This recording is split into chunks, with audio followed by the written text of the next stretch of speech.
fighting in his native country, giving himself Africa. Said it's not suffering people free from the crash. He was a brave man because he devoted his whole life to the struggle for the liberation and the emancipation of black people in one part of Mother Africa. His name was Gabriel.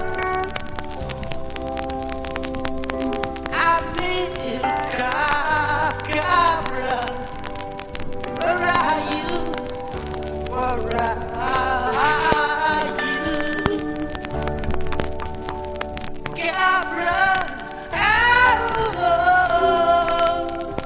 black freedom fighter.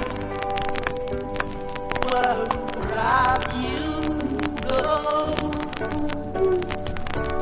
Without oppression morning of 1956, you became the leader of your